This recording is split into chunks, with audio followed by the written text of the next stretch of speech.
Hey peoples, this is another movie review of The Last Thing He Wanted on Netflix. So the plot on Netflix says, a hard-hitting reporter becomes entangled in the story she's trying to break when she helps her ailing father broker an arms deal in Central America.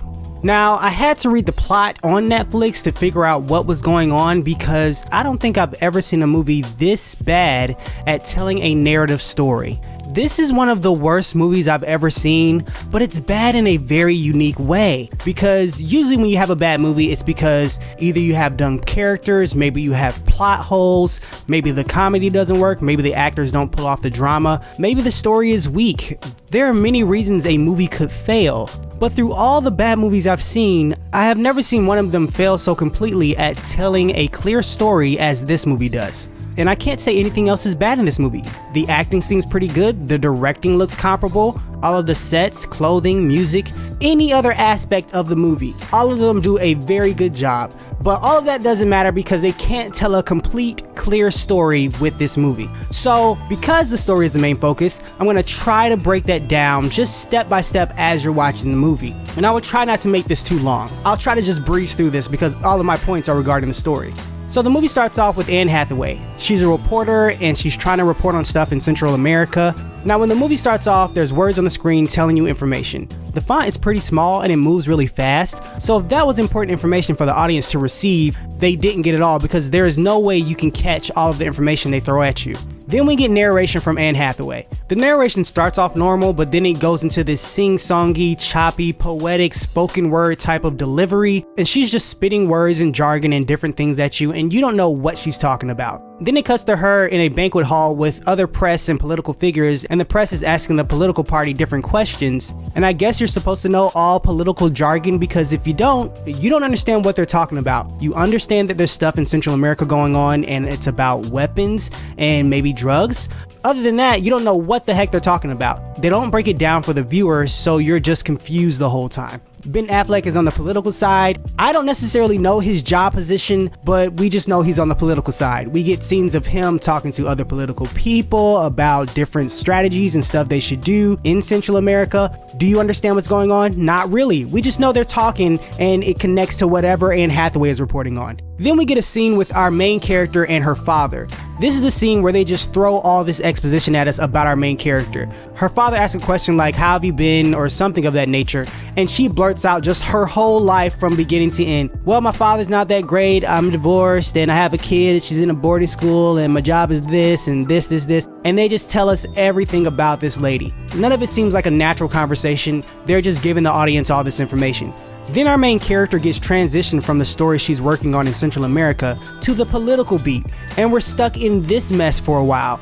She's still trying to get information about Central America, but all we get is her talking on the phone and political campaigns, and then they throw in random scenes with her talking to her daughter who's at a boarding school. And it feels like the movie is just meandering along with no clear direction whatsoever. It's slow, it's boring, and you don't care about anything.